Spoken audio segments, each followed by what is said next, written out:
दिवालिया दिवस है, स्थापना नहीं। इंडियन नेशनल लोकदल की प्रदेश कार्यकारिणी होगी भंग, राष्ट्रीय और राज्य कार्यकारिणी की बैठक में फैसला। ओम प्रकाश चौटाला लेंगे आखिरी फैसला। अभय चौटाला करेंगे प्रदेश की पैदल यात्रा। इनेलो की पैदल यात्रा का प्रस्ताव भी बैठक में पास। यात्रा का रूट और स्वरूप तय करने के लिए बनाई 9 मेंबरी कमेटी। पार्टी पदाधिकारियों ने यात्रा के नाम का मांगा सुझाव। अजय चौटाला की पुरानी यात्रा को अभय ने बताया फर्जी। जजपा के स्थापना दिवस को दिवालिया दिवस कहा अभय ने। इंडियन नेशनल लोकदल पार्टी की प्रदेश कार्यकारिणी को भंग करने का फैसला बहादुरगढ़ में संपन्न हुई राष्ट्रीय और राज्य कार्यकारिणी की बैठक में लिया गया है। इनेलो पार्टी प्रदेश भर में पदयात्रा भी निकालने जा रही है। इसका स्वरूप और रूट तय करने के लिए 9 सदस्यीय कमेटी भी बनाई गई है। इस बैठक में पार्टी को मजबूत करने के लिए और भी कई अहम फैसले लिए गए हैं। बहादुरगढ़ के ओमिक्स क्लब में इंडियन नेशनल लोकदल पार्टी के प्रदेश अध्यक्ष नफे सिंह राठी की अध्यक्षता में राष्ट्रीय और प्रदेश कार्यकारिणी एक बैठक की गई। इस बैठक में इनेलो पार्टी को मजबूत करने के लिए काफी चर्चा हुई। पार्टी की बैठक में सर्वसम्मति से निर्णय लिया गया, प्रदेश कार्यकारिणी का कार्यकाल पूरा होने पर इसे भंग कर दिया जाए और नए सिरे से पार्टी के पदाधिकारियों को जिम्मेदारियां सौंपी जाए। पत्रकारों से बातचीत करते हुए इनेलो प्रधान महासचिव अभय सिंह चौटाला ने बताया कि इनेलो पार्टी प्रदेश भर में एक पदयात्रा भी निकालने जा रही है। इस पदयात्रा का स्वरूप और रूट क्या हो, इसके लिए 9 सदस्यीय कमेटी भी बनाई गई है। पार्टी पदाधिकारियों से इस यात्रा का नाम क्या रखा जाए यह सुझाव भी मांगा गया है।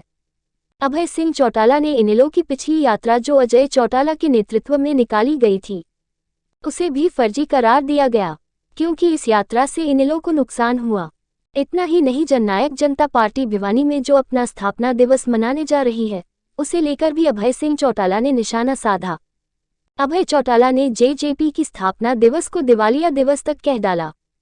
इनेलो की प्रदेश राष्ट्रीय कार्यकारिणी में युवाओं को संगठन में नियुक्तियां देने का प्रस्ताव पारित किया गया। बेरोजगारी, भ्रष्टाचार और शिक्षा विरोधी नीति पर सरकार के खिलाफ भी एक निंदा प्रस्ताव पास किया गया। एमबीबीएस स्टूडेंट बॉन्ड पॉलिसी को खत्म करने की मांग भी अभय चौटाला की तरफ से की गई। इतना ही नहीं, गरीब विद्यार्थियों को मुफ्त शिक्षा देने की मांग भी सरकार से की गई है। इसके साथ ही गन्ने का समर्थन मूल्य बढ़ोतरी निर्धारित नहीं करने के खिलाफ भी निंदा प्रस्ताव पास किया गया। पंचायती राज संस्थाओं के चुनाव में इनेलो उम्मीदवारों के प्रदर्शन पर धन्यवाद प्रस्ताव भी इस बैठक में लाया गया। हमने 3 प्रस्ताव रखे। सरकार ने किसान को गन्ने का मूल्य नहीं दिया, जबकि हरियाणा जो है सबसे ज़्यादा गन्ने का उत्पादन करता है, जितनी छोटी स्टेट होते हुए। और हमें हमेशा ही किसी का भी राज रहा, गन्ने का रेट हमेशा सबसे ज़्यादा रहा। अब की बार जानबूझकर सरकार ने किसान को कमज़ोर करने के लिए रेट नहीं बढ़ाया। हमने मांग रखी है कि रेट 400 रुपये क्विंटल कम से कम होना चाहिए। प्रस्ताव तो ये था जो पास हुआ। दूसरा, जो स्कूल बंद कर रहे, जो मेडिकल की बच्चे जो हैं जिन पे बॉन्ड पॉलिसी थोपी गई, वो बॉन्ड पॉलिसी वापस ले और सरकार इस बात का ऐलान करे कि जो गरीब घर का बच्चा फीस भरने में असमर्थ है, सरकार उसका सारा खर्चा करे, ये भी तय करे। इसी तरह से तीसरा जो हमारा प्रस्ताव था, बेरोजगारी को लेकर, आज हरियाणा प्रदेश भर में नंबर 1 पे है।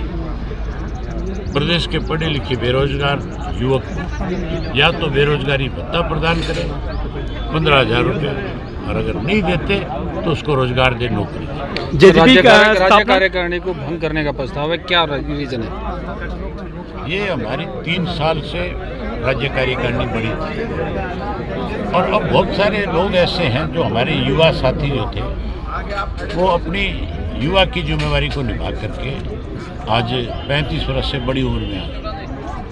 उन लोगों को आगे कोई जिम्मेवारी मिले, उनको कहीं डिस्ट्रिक्ट में, कहीं स्टेट में एडजस्ट किया जाए, वो लोग पार्टी को संगठन को और मजबूत कर सके। इसके लिए सबकी इच्छा थी कि वो इग्नोर ना हो। इसके लिए प्रदेश कार्यकारिणी को भंग किया जाए ताकि उन लोगों को एडजस्ट किया जाए और जो प्रदेश में संगठन में जो लोग लंबे समय से जुड़े हुए, जिनकी अपनी कोई मजबूरियां होंगी, कोई बड़ी उम्र में चला गया, किसी की घरेलू कोई प्रॉब्लम आ गई, कोई बीमार रहने लग गया, जो स्वेच्छा से ये कहता है कि मेरी जगह किसी दूसरे को जिम्मेवारी सौंपी जाए, तो वहाँ पे भी कोई अच्छे साथियों को उनसे पूछ करके जिम्मेवारी इंडियन नेशनल लोकदल भी यात्रा निकाल रही है, अपनी यात्रा का फैसला हो चुका है, यात्रा का स्वरूप क्या रहेगा और कैसे ये यात्रा काम करेगी, किस तरीके हमने से? 9 लोगों की जिम्मेवारी लगाई है। वो 9 लोग बैठ करके फैसला करेंगे कि यात्रा का रूट क्या हो, यात्रा की रूपरेखा क्या हो,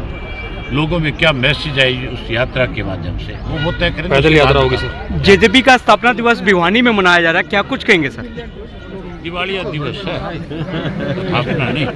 चलो अजय चौटाला ने भी यात्रा करी थी।